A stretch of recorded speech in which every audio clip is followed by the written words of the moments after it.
E aí galera, tudo bem? Eu sou o Leonardo Chaves, aqui é o canal Filmaníacos e hoje nós vamos fazer uma entrevista muito especial, um programa muito especial com o JP Ungaretti, diretor brasileiro sediado nos Estados Unidos, que está lançando o seu primeiro filme, sua estreia, né, nos longas-metragens como diretor, Tesouros Inesperados, filme que está disponível já aqui no Brasil pela Apple Plus para os assinantes.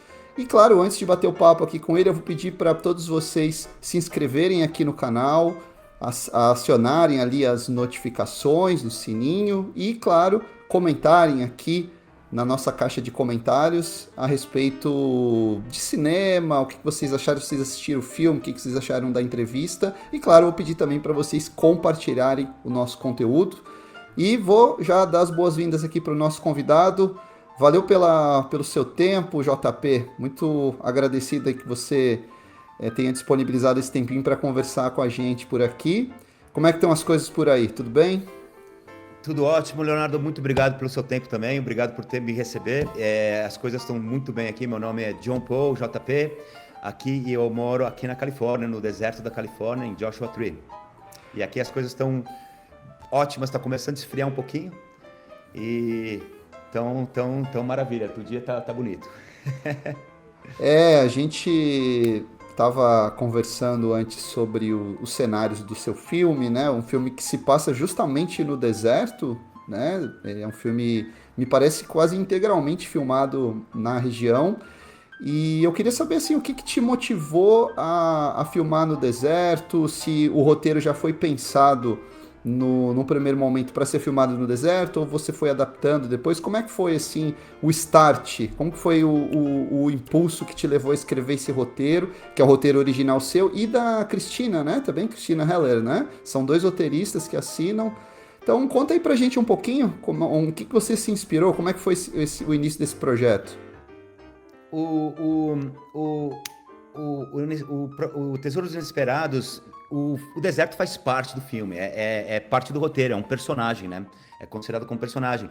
A gente se mudou pra cá, a Cristina é minha parceira, e a gente se mudou pra cá em março de 2023, e eu trabalho de casa, eu sou montador, né? E logo que eu ia começar a trabalhar, rolou uma greve de atores em Hollywood, e então a gente parou por mais ou menos 10 meses, e isso me levou, eu já estava nesse local, e isso me levou a me inspirar, e eu fiquei fascinado com o folclore dessa área sobre ufologia.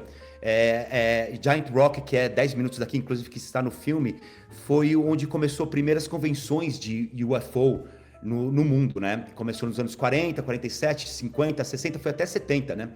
Então tinha muito folclore aqui, o pessoal se chama aqui de Alien Heads, né? E eu comecei a ler sobre isso, e eu falei, pô, mas o cenário onde você coloca a câmera é lindo, né? É tão bonito, é tão surreal, é tão diferente pra gente brasileiro, né? E começou a me dar ideia, pô, vou fazer uma história que você tá dirigindo, o carro quebra e alguém pede uma carona e é um alienígena. Eu sempre achei isso engraçado, interessante. Aí você tem uma história aí, né? Uma história que a gente pode fazer independente, que a gente pode usar o deserto, que a gente está aqui, né? E foi isso a inspiração do filme mesmo. A gente usou o deserto como personagem pro filme. Desde o início ali você já tinha esses atores em mente? Ou como é que foi ali o casting? Você se envolveu diretamente com a escalação do elenco? Ou foi a Cristina? Como é que aconteceu ali? Como que esses atores se encontraram nesse projeto?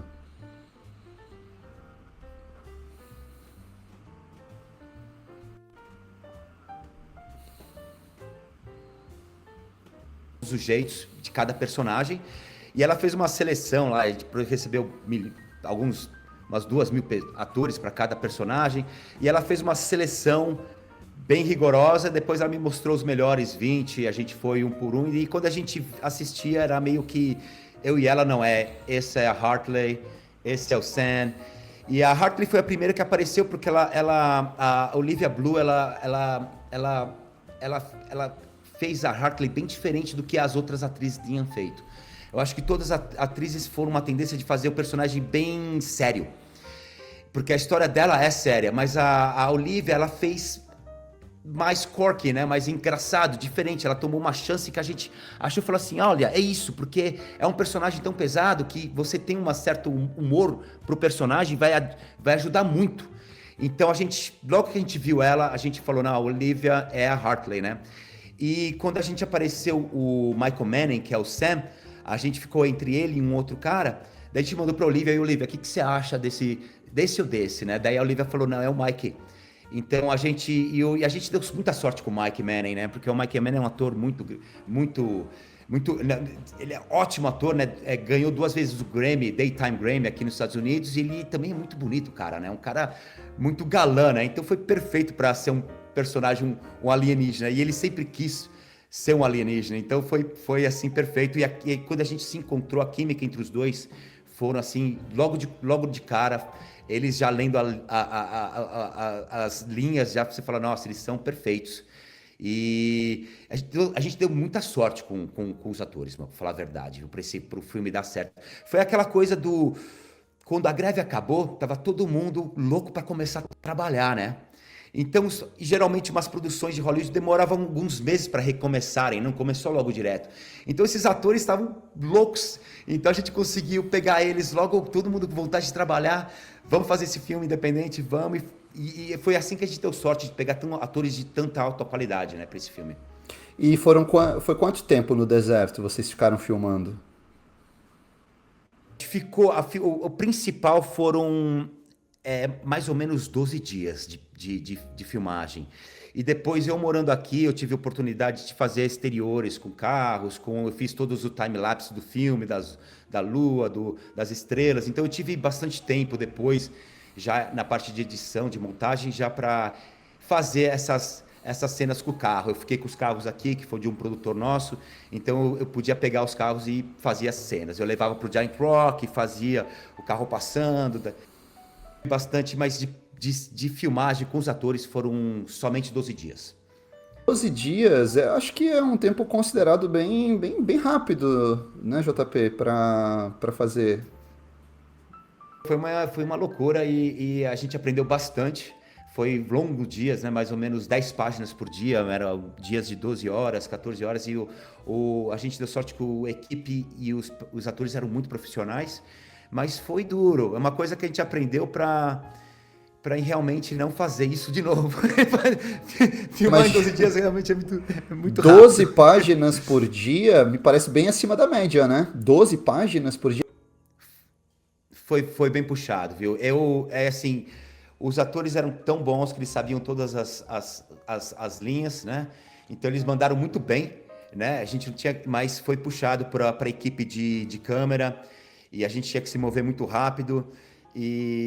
Mas as locações eram muito perto uma da outra, uma das outras, então a gente conseguiu fazer funcionar, mas quando indie realmente é aquela coisa, é uma batalha que você está indo, né? Você vai meio para a guerra quando você vai fazer um filme independente, né? Mas graças a Deus a gente estava preparado. Sim.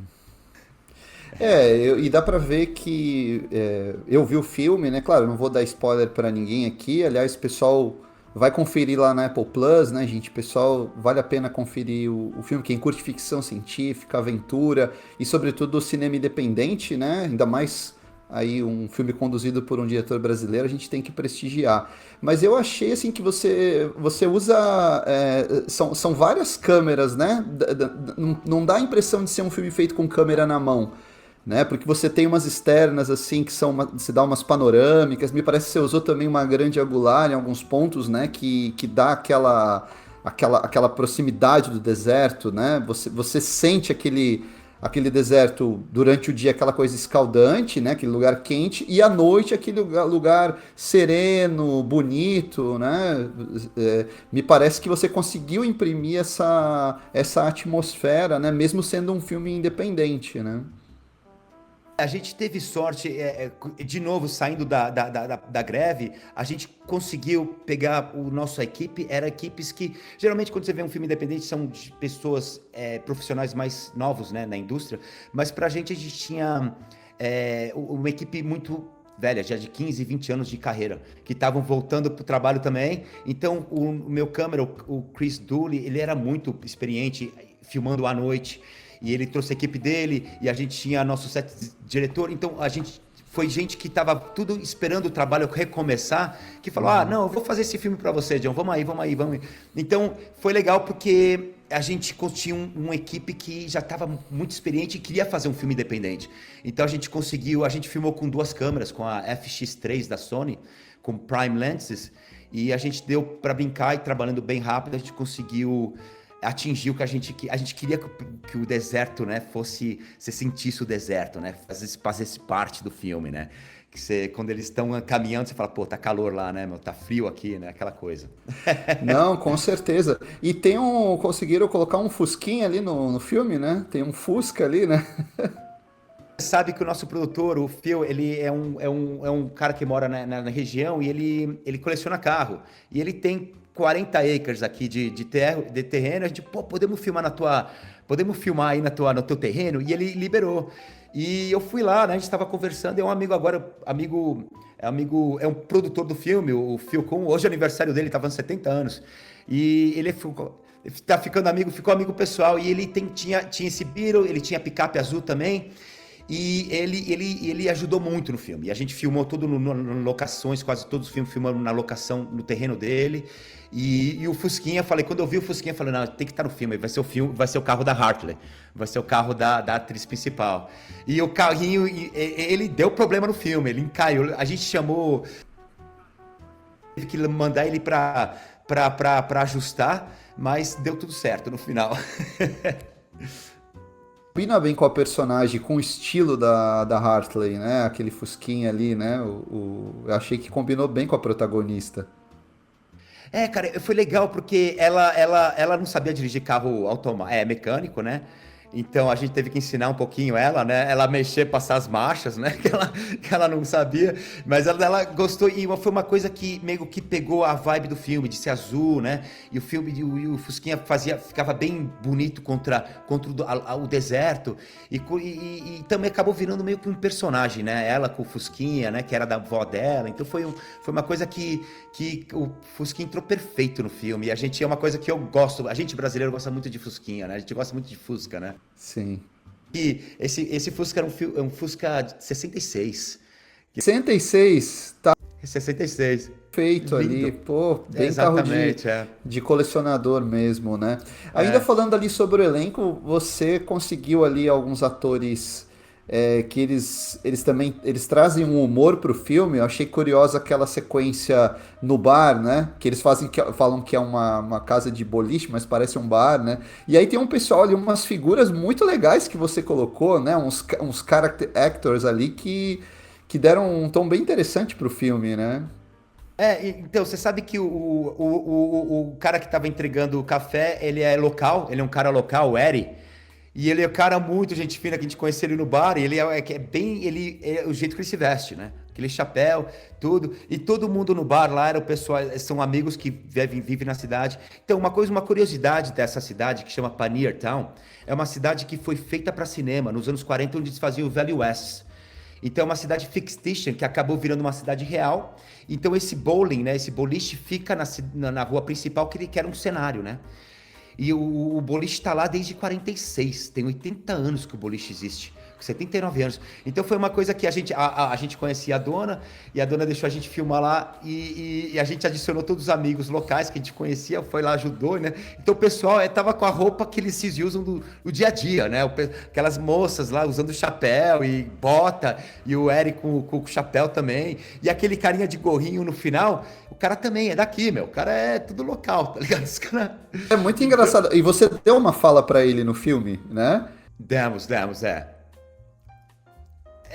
exatamente. Foi uma coisa que o Cris, o nosso cinematógrafo, falou, pô, porque ele é uma figura extinta, né? Que ele falou, pô, vem aqui, vamos sentar com a gente aqui no extra, fica extra. Daí no final a gente falou, pô, aponta o dedo aí, fala com o cara, você sabe o que é, porque o cara parecia um alien head bem local, né? Aqueles caras que... O pessoal do deserto, ele é bem típico do deserto, né? O tipo do cara que você vem pra cá, você encontra esses caras aqui. Barba, gorro, né? Ou então o chapéu de cowboy, né? É uma coisa bem local, cara. É bem louco aqui, tá ligado? Pioneer Town, até vale a pena lembrar aqui pro pessoal, né? Pros nossos espectadores, né? Até vou lembrar eles de novo aqui de se inscreverem aqui no canal, curtirem o nosso conteúdo e compartilhar. Vale a pena lembrar, né? Como você bem falou, é um lugar histórico. Muitos westerns foram feitos aí. É desde a época do Roy Rogers, né? Lá na primeira metade do século XX. E é uma cidade que é tipo um set de cinema faroeste a céu aberto, né? Exatamente, exatamente. E depois que veio, o pessoal começou a se mudar para Itália para fazer filme, os westerns mais baratos, né? Que foi o Clint Eastwood e o bonito, o feio, o ugly, né? Aquela coisa toda. O Leone começou a fazer filme lá que a gente perdeu, pararam de filmar aqui. E daí acabou. Mas é Nossa. interessante, né? Porque lá quando começaram a fazer aqueles westerns na Itália, ficou muito mais barato fazer westerns, né? Eles iam até pra Espanha, né? Os westerns do Leone e do Sérgio Corbucci, eles faziam. Porque a Itália não tem aquele cenário desértico, né? Eles filmavam na Exatamente. Espanha, né? Era uma loucura porque era uma produção dirigida por um italiano, estrelada por um americano, filmada na Espanha. Era E muito louco. tudo sem som. Os caras filmavam sem som, cara. Era só câmera lá, então os caras ficavam falando 1, 2, 3, 4. Depois eles adicionavam o diálogo nos caras. E por isso que tem tanto pouco diálogo, né? Aquelas diálogos curtos também, né? Especialmente com o Leone, os filmes do Leone, né? É bem louco. Eles recriaram o western, né? Quando eles foram pra Itália. Mas aqui foi o berço dos filmes westerns, né? Dos filmes de Velho Oeste. É um fã de faroeste, porque eu vejo até pela a caracterização ali do seu vilão no filme, né, que é um pistoleiro, né, mais estilizado, me parece que tem essa influência, né, da estética dos westerns. Beleza. A gente quis fazer um filme que era, assim, o filme tem tanto títulos, né, que é sci-fi, mas é comédia, é camp, mas no fundo, assim, no soul dele é um filme Velho Oeste, né? Bad Guy tinha que ter, né? Tinha que ter o chapéu, tinha que ter a capa de mal, né? Pra dar aquela característica, né? Pra fazer mais né? Cômico, mais realista pra área, né? A gente tava, né? Pra dar mais personagem pro cara, né? E foi uma coisa que quando a gente bolou essa ideia, logo que a gente viu o Bad Guy com o uniforme, a gente falou, né? É isso aí, fechou. Bad Guy mesmo, ele é o personagem que não tem nome, né? Bad Guy. Não, desde o começo a gente falou, qual que é o nome dele? A gente queria fazer uma brincadeira com isso, mas não vamos fazer o Bad Guy mesmo. E ficou legal porque funcionou pra ele, né? E não ficou ótimo. Funciona bem como vilão ali, né? Como alguém que tá como um caçador de recompensas. O ator também muito bom, né? Muito expressivo, encarnou bem o papel do vilão. Então, a sorte com o Jay, e mesma coisa com o Mike que fez o personagem de Frank, que os dois, eles vêm de teatro, eles têm uma experiência muito grande, os caras fazem Shakespeare e tal, então eles têm uma experiência de atuação muito grande. Então, quando pro Jay, pra fazer o Bad Guy, pra ele tava adorando, é um personagem que o cara, nossa, e pro Michael fazer o personagem de nerd, que gosta de UFO, cara, eles levaram para extremos deles, eles criaram todos os jeitos. Eles que criaram, não foi direção minha. Eles que tomaram o personagem e levaram uma direção mais pra cima, né? Porque os caras têm tanta experiência com atuação, né?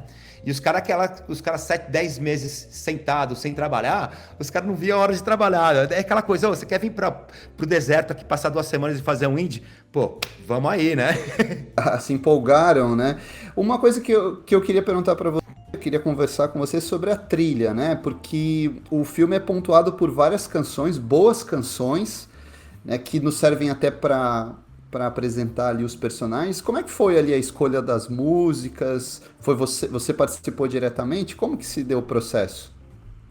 Cara, pra cá, a gente conheceu a nossa amiga Samantha, e ela é do local, mora aqui há 30 anos, 40 anos, e ela, todas as músicas do filme que são de bandas locais, que são daqui, dessa área, de Joshua Tree, do Yucca Valley, de Pioneer Town. Então ela conhecia essa galera e foi apresentando. O John Mayer, a Bunny Rabbit. Então todas essas músicas foram vindo dela, de gente que morava aqui, falava, você conheceu esse músico? Daí a gente ia lá conhecer o músico, assistir o show dele, e daí, você tem uma música que você quer colocar no filme? Tem. Daí, então a gente pegou todos esses artistas locais e jogamos pro filme, e foi uma coisa que funcionou bem. E a gente teve que fez o score do filme também, que pegou a vibe do filme, de ser um filme grandioso, camp, né, bem sci-fi, então conseguiu fazer a trilha sonora do filme de um jeito muito legal, né, que adicionou bastante. E é uma coisa que quando você trabalha na pós-produção, você realmente você foca muito em finalização, né, em som, mas todas as bandas locais, todas as músicas que estavam do filme são de bandas locais, mano. São de... Eles cederam os direitos das músicas para você? Como é que foi? Cederam por um valor bem simbólico, né? E o pessoal foi muito legal, assim, artistas muito legais que ajudam a divulgar o filme independente, né? São todos artistas independentes que estão ajudando o filme, o artista independente, um ajuda o outro. E isso é muito legal, né? Que rola isso, principalmente quando você entra nesse mundo de filme independente, de música independente, né? Então a gente está sempre puxando, né? Ajudando um pro outro. A gente fez aqui com o rádio local. Notas, né, falando, vem assistir o filme com os músicos locais. Então foi assim, a gente sempre apoiando os nossos artistas independentes e eles apoiando a gente, né. E como é que foi? Vocês exibiram para o pessoal aí, o pessoal da comunidade, os locais? Vocês fizeram uma sessão especial para eles? Fizemos em setembro. A gente fez aqui na Yucca Valley, que é a cidade mais próxima de Pioneer Town. A gente alugou um teatro e fizemos uma premiere aqui com todo mundo.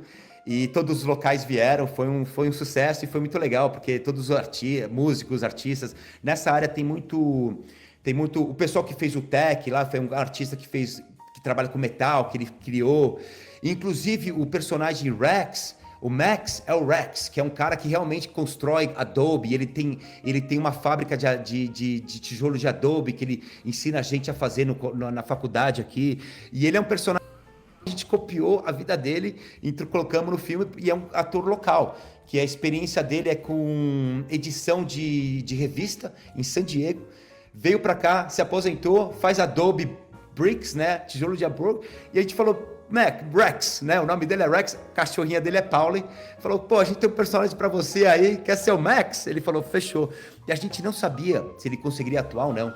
E foi uma coisa que a gente ficou todo mundo impressionado com o talento dele, e porque ele estava no habitat dele, né? Fazendo os tijolos e tal. Então a gente realmente puxou todos os artistas locais que trabalham com metal, músicos que trabalham com tijolo para adicionar.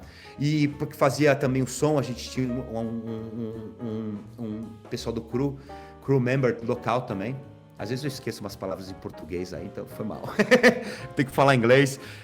Eu odeio matar o português, meu.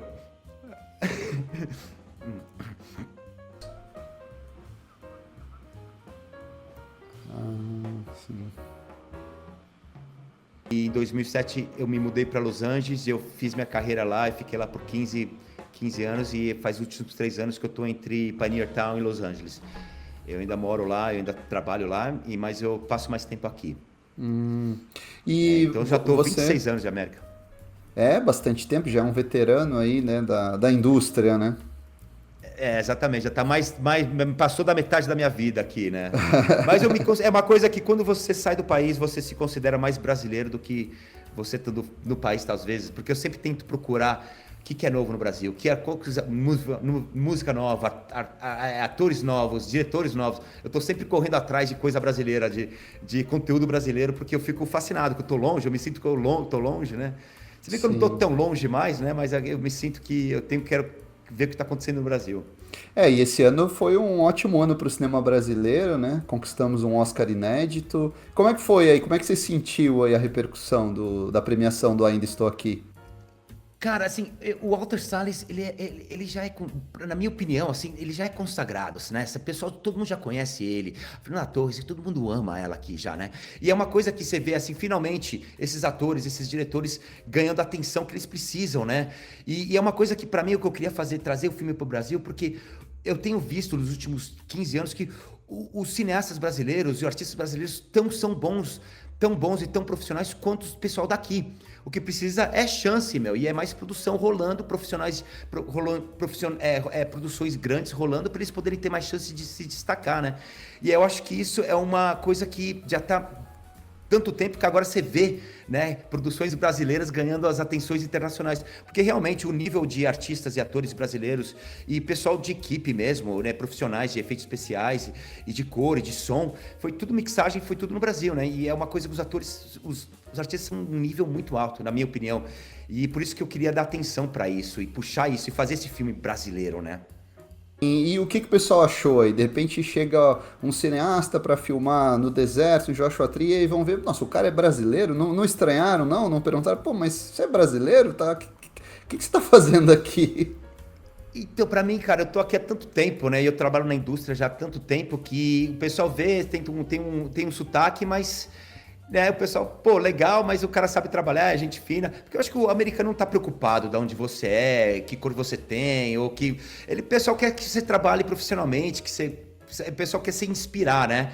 A maioria das pessoas. Então, se você consegue chegar nesse nível profissional com todo mundo, é uma maravilha, né? Porque a gente faz isso porque a gente ama, né? O cinema, né? Então, o pessoal é sempre muito aconchegante. Eu sempre tive muita sorte de trabalhar com. Sendo brasileiro, consegui, nunca tive nenhum problema de sendo brasileiro. Acho que nunca a porta sempre se abriu, nunca se fechou, para falar a verdade. Da minha experiência aqui nos Estados Unidos, trabalhando como cineasta. E você tem uma longa experiência como editor, né? Trabalhar com montagem, né? Só conta pra gente aí os últimos projetos. A gente até antes aqui em off falamos do Outer Banks, né? Que é a série da Netflix. Mas você teve experiências também ali na ILM, né? E com animação. Conta pra gente um pouquinho aí de toda essa sua parte dessa carreira. Eu comecei, quando eu me mudei para Los Angeles, eu tive a oportunidade de começar como assistente de produção, né? Em pós-produção, com edição, com montagem. Então eu acabei gostando de computador, eu acabei me apaixonando por edição. Eu trabalhei com editores muito bons, eu trabalhava em filmes grandes, então foi assim uma coisa que eu falei, eu vou seguir essa carreira. Então eu virei aprendiz de editor, consegui entrar no sindicato aqui, eu virei assistente, daí eu editei algumas coisas, e daí eu me especializei em efeito especial, e como editor de efeito especial, e eu comecei a trabalhar nos últimos 6 anos. Eu trabalho para a Netflix, eu trabalhei no Outer Banks, inclusive estou trabalhando no momento, na última temporada do Outer Banks. Eu tive a chance de trabalhar na ILM com o show Lost Ollie, que está na Netflix, que ganhou alguns prêmios e tudo, animação. E foi uma coisa que efeito especial foi meio que, logo no começo da minha carreira, meio que já, o editor que eu comecei a trabalhar, ele me jogou meio para trabalhar com efeito especial. Ele ele tinha uma produtora de efeito especial e ele começou meio que me ensinar, e é uma coisa que logo no começo eu já comecei a trabalhar, eu comecei a me apaixonar, eu comecei a entender que efeito especial, como é que você faz efeito especial, qual a utilidade de um filme, como ajuda, né, principalmente com limpeza de pele e beauty, né, que a gente chama beauty shots, né, e então foi uma coisa que eu acabei me especializando, eu acabei entrando nesse mundo, e é legal que está sempre mudando, e eu sempre tive, em cada projeto é uma tecnologia nova. Então foi uma coisa que você acaba sendo pago para aprender, e você vai aprendendo, e você acaba ficando bem especializado em efeito especial, em edição. Então foi uma coisa que é bem legal. Fazendo o filme agora, foi uma coisa que ajudou muito, né? Porque você sabia, essa cena aqui vai ter limpeza, vai ter efeito especial. Então a gente já sabia, filmava já sabendo o que tinha que fazer na pós-produção. Muitas vezes. Desculpa, pode falar. Não, que é isso. É que muitas vezes o pessoal imagina efeito especial, imagina, sei lá, o cara tem que fazer uma nave espacial, uma cena grandiosa, e não, né? Os efeitos especiais, eles pontuam vários momentos do filme que você nem imagina, né? Que tem um VFX ali. Exatamente, são muito limpeza, né, de imagem, né, que aparece reflexos aqui e ali, que você tem que fazer. São muito atrizes precisam fazer algumas limpezas na pele, né? E é uma coisa que quando você está fazendo um filme, você está criando uma mágica. Então é normal você realmente tirar aquela ruguinha ali, né? Porque você está criando uma fantasia. E é uma coisa que é muito normal na indústria, mas ninguém fala. E sem falar dos efeitos especiais, assim, quando você trabalha em efeito especial e quando você é fã de Star Wars, é fã de Marvel, né? Você quer o efeito especial sendo o mais realista possível, né? Então você não quer usar mais, né? Você quer sempre usar menos, ou você quer usar o bastante, mas que o pessoal perceba que não tenha muito. Né? Então essa que é o grande truque do efeito especial, quando você não sabe que tem, né? Sim, quando ele é sutil, né? Que ele não tira a sua imersão no filme, né?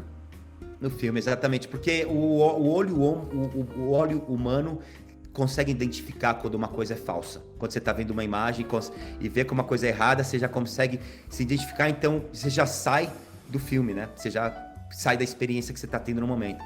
Então, o efeito especial ajuda muito a você continuar integrado na história, né?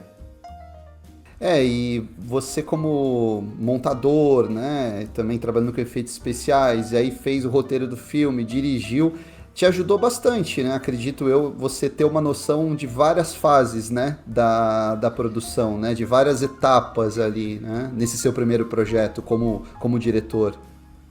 Então, exatamente. Quando a gente estava fazendo os efeitos especiais para o nosso filme, a gente sabia que a gente não tinha um budget muito alto, né? Então a gente resolveu fazer o mais realista possível usando o stop motion. Então a gente usou luzes com a câmera devagar para a gente poder criar aquela imagem, depois a gente acelerou para poder fazer mais realista, né? Então a gente tentou usar o máximo, usando a câmeras e os efeitos antigos o máximo possível para poder criar um efeito especial realista, né? E atual, né? Então a gente tentou criar, você vê muito na cena final do filme, você vê muitos portais sendo feitos, né? Muitas coisas já foram criadas isso antes em vários outros filmes, né? Então como a gente pode fazer um jeito bem realista, e diferente ao mesmo tempo, né? Então foi uma coisa que a gente pensou antes para fazer em stop motion, foi uma coisa que funcionou bem pro filme. E o curioso, até você tinha também comentado em off, é que a pós-produção do filme não foi feita aí, foi feita no Brasil, foi isso? Fica no Brasil. Assim que a gente terminou, a gente chegou num ponto que o filme estava quase pronto na montagem, eu trouxe pro Brasil e a gente fez a cor e o som com brasileiros, a gente fez o som com a cor com Eli Silvia e color grading, que ele tem mais de 35 anos de experiência aí no Brasil. É um cara fenomenal que colocou o filme. A experiência dele ajudou muito o seu filme que é hoje em dia. E porque a gente estava colorizando o filme em São Paulo e a gente... Então, dá pra esticar essa cena aqui, arrumar essa justa aqui. Ele é um cara com muita experiência, né? Então ele fala muito legal, né? Então dá pra dar uma ajustada aqui, uma ajustada aqui. Eu falei, beleza, então eu vou voltar lá pros Estados Unidos, eu vou filmar, eu vou terminar essa montagem, né? Mas eu não vou mudar muita coisa, né? 2 meses depois eu mando o filme de volta, ele deve ser, porra, John, você mudou o filme inteiro, né? Mas foi uma coisa que, pro brasileiro, pro profissional brasileiro trabalhando nesse filme, foi muito legal, porque você não é todo dia que você vai editar um filme no deserto, né? Que você consegue fazer a colorização de um deserto, né? Porque geralmente no Brasil você tá aquela verde, né? Azul, né? Então de repente você tá com aquele amarelo, né? Então são cores, são cenários muito diferentes exatamente pro som também, com o nosso amigo Fábio, que fez a mixagem do som, foi uma coisa para eles fizeram amarradão, né? O pessoal do efeito especial fez amarradão, porque é tão diferente do que eles estão acostumados a fazer aí, né? E por isso que eu falo, porra, cara, que é demais ter uma pós-produção inteira no Brasil. E também, a gente investiu todo o dinheiro que investiria aqui, a gente investiu no Brasil, né? Com artistas brasileiros, que para mim é genial, né? Porque gera emprego, né? Com certeza. E esses profissionais, merecem toda a divulgação possível, né? E o crédito que eles merecem, porque são artistas maravilhosos, né? Ô JP, opa, desculpa, fala. Vendo o filme, eu me lembrei muito de pequenas produções de ficção científica, que são quase um gênero à parte, que são aquelas produções sci-fi indie. Que assim, elas apostam muito mais no roteiro, na ambientação e no desempenho dos atores do que propriamente numa história grandiosa, com efeitos especiais. Eu me lembro aqui daquele filme O Homem da Terra, né, que é um telefilme, né, feito há alguns anos, que é muito bom, ali com o William Katt, e que é um filme, assim, a história é sensacional e é um filme de ficção científica que não tem efeitos especiais, né? O Coerência também, que até tá na Prime Video agora, que é um filme que foi feito anos atrás, que é um filme que fala sobre... também um pouco sobre viagens do tempo e tal, que também é um filme pequeno. Ou seja, dá para fazer ficção científica sem gastar muito, né?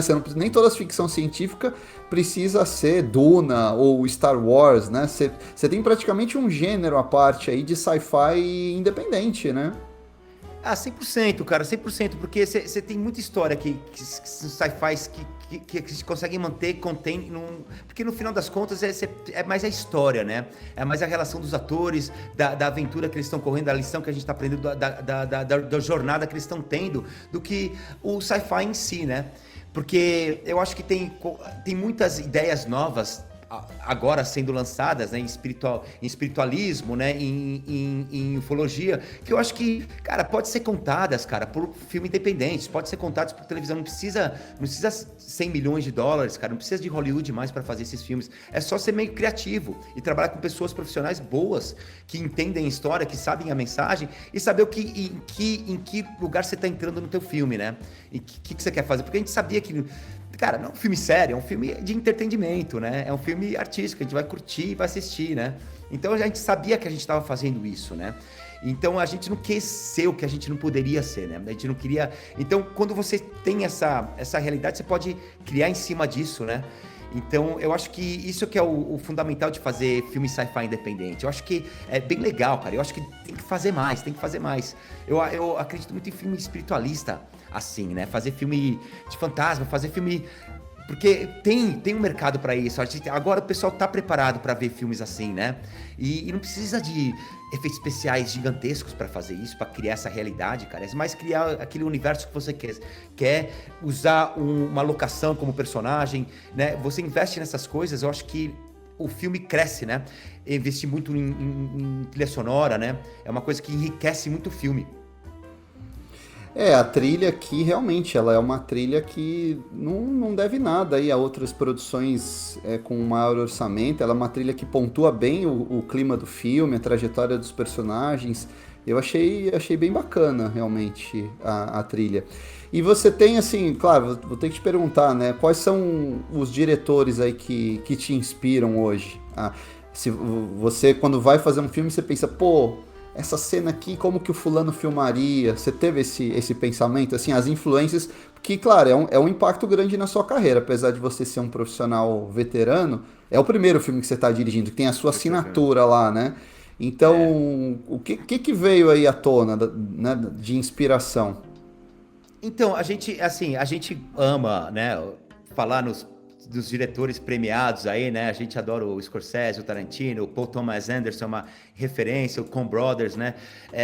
Então, eu assisti muito filme de deserto, né? Locações aqui. Quando você está criando as tuas cenas, você faz o storyboard, você pensa no que você quer fazer, daí quando você chega aqui, você vê as tuas limitações com o tempo, então você tem que meio que se adaptar com a relação, com o tempo que você tem, a possibilidade que você consegue fazer a cena, contar a história daquela cena do jeito mais eficiente possível. Então, assim, eu acho que mesmo você tendo muita referência, estudando bastante, quando chega, principalmente quando você vai fazer um filme independente, você meio que chega, e você meio que começa meio que freestyle. Você tem as tuas referências e você tem tudo, as anotações e teus storyboards, e você olha pra elas e você sabe, mas você tem que meio que recriar, cara. Você fala, pô, essa cena não vai dar pra fazer um longo take de 2 minutos. Você vai ter que fazer em 30 segundos, entendeu? Então, assim, você começa a recriar as tuas influências, então você acaba criando mesmo o teu próprio estilo, né?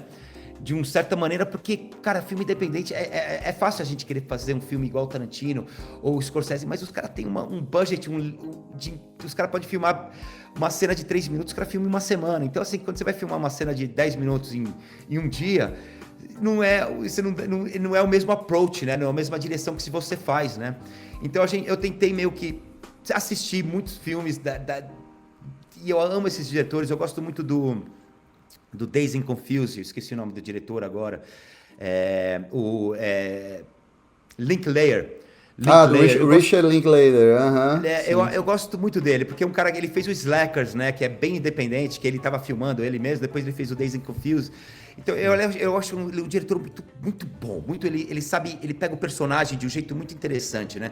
Então, assim, mas, cara, quando você chega e tá na hora de filmar, brother, você vê que tá todo mundo lá te esperando, e você tem que ver o que você tem que fazer, você começa assim, não, vamos tomar essa direção aqui, vamos para esse lado, e você confia muito nos teus profissionais que estão com você, e você passando segurança para eles te passam mais segurança.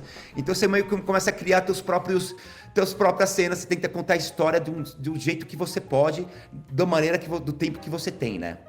Sim. As circunstâncias, elas moldam, né, a sua técnica, não tem jeito, né?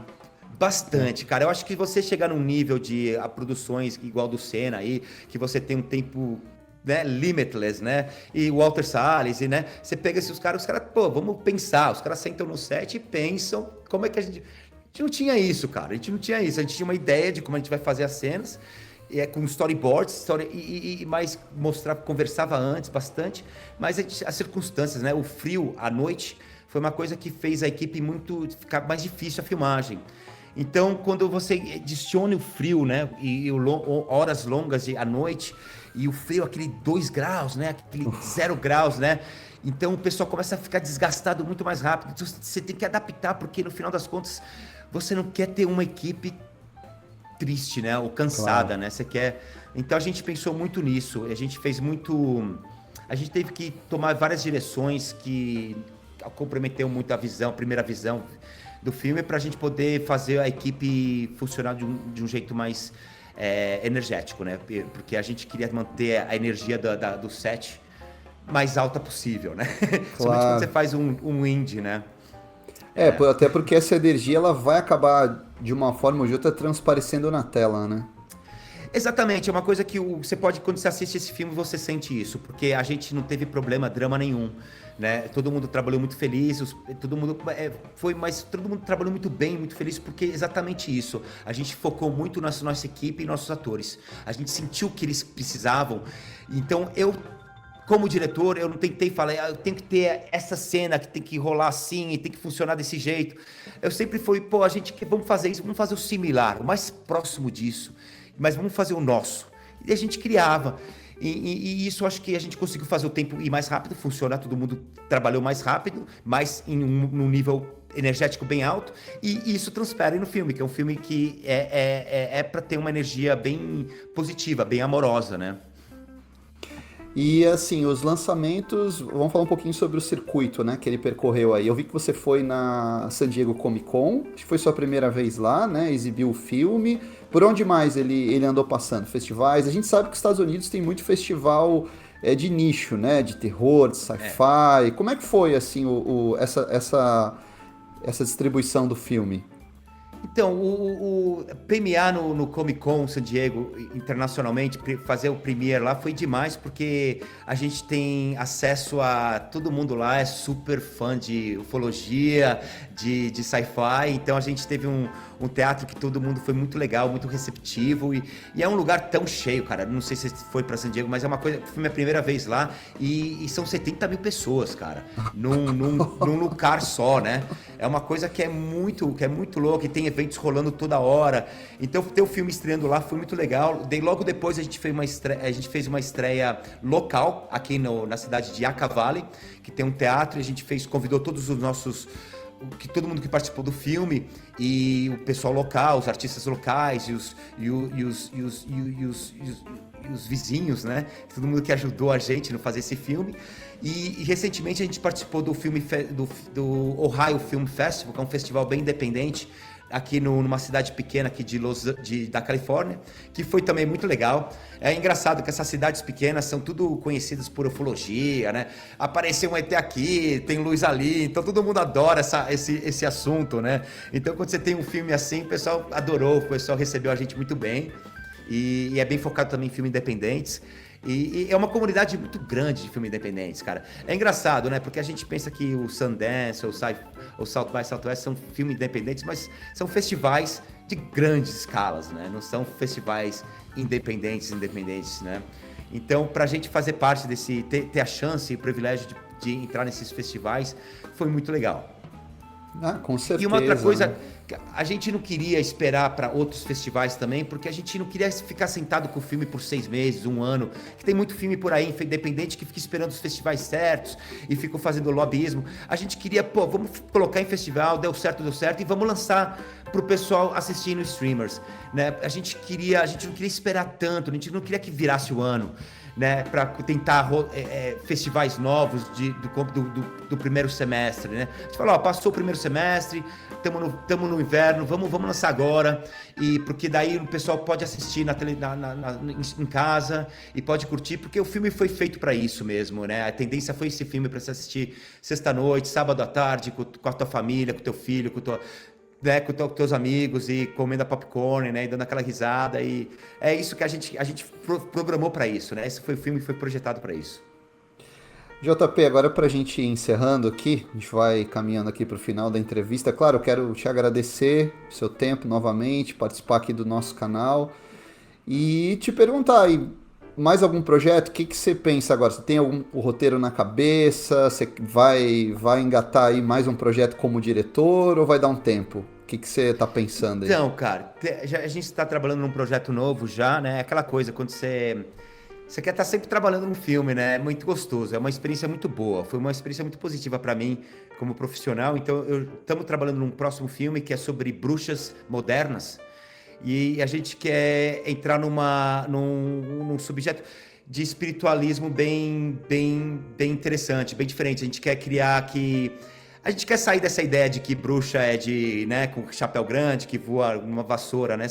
A gente vai fazer um filme sobre bruxas modernas, de mulheres com poderes que usam atualmente aí, e usar espiritualidade, e começar a introduzir espiritualidade em filme independente também. Então a gente está bem empolgado para esse projeto aqui também, que a gente quer filmar na Califórnia. Então vamos ver o que dá. Vai ser filmar. Mas vai ser um filme de terror ou não? Não tem um gênero ainda. Então, o gênero, a gente, eu acho que vai ser um filme mais um thriller, um drama, mais um supernatural do que um filme de terror. Eu acho que é um filme natural, um thriller, do que um filme de terror. Porque as mensagens que eu gosto de fazer para os meus filmes a gente cresceu, a minha geração é dos anos 90, eu era adolescente, então a gente não tinha relativamente nenhuma guerra rolando naquela época, então a gente adorava ver filmes violentos, filmes de terrores, filmes pesados, mas hoje em dia a nossa realidade é bem violenta, então eu prefiro fazer filmes que você se sinta bem no final, porque são filmes supernaturais, são filmes sci-fi, são filmes new wave, né? Então, eu geralmente, é lógico que vai ser um filme mais sério, né? Mais espiritualizado, né? Mais dramático, mas vai ser sempre, os filmes que eu farei na minha carreira, se Deus quiser, vão ser filmes bem positivos. Ah, que bom então. Bom, então é isso, te agradeço, JP. Você quer dar mais algum recado aí pro pessoal? O pessoal pode te achar nas redes sociais, onde é que a galera te encontra aí, quiser te seguir? Eu não sou muito na rede social, mas é o meu nome, JP-Ungaretti. E muito obrigado a todo mundo aí no Brasil. Espero que vocês assistem, espero que vocês gostem. E eu quero que todo mundo aí no Brasil saiba que a gente tem profissionais maravilhosos aí. E vamos investir no cinema nacional e cinema independente, que a gente tem muito para mostrar. A gente quer trabalhar no Brasil. Para mim, fazer esse filme aqui é para poder abrir portas para mim, para poder trabalhar no Brasil. Porque eu trabalhei com pessoas muito legais aí, eu quero trabalhar de novo com elas e conhecer mais profissionais aí no Brasil para trabalhar com eles. Ah, bacana, né? É um recado importante aí pro nosso público, valorizar o nosso cinema aqui, os nossos profissionais, né? A galera tá mandando muito bem. Cara, tá todo mundo preparado, só precisa de oportunidade. É isso aí. Bom, então é isso, pessoal. De novo, vou pedir para vocês curtirem aqui o nosso canal, ativarem aí o sininho para receber as notificações, se inscreverem no canal e, claro, comentem aí nas caixas de comentários, né? A gente quer saber a opinião de vocês, trocar uma ideia aí com o nosso público também. Valeu, tchau, tchau!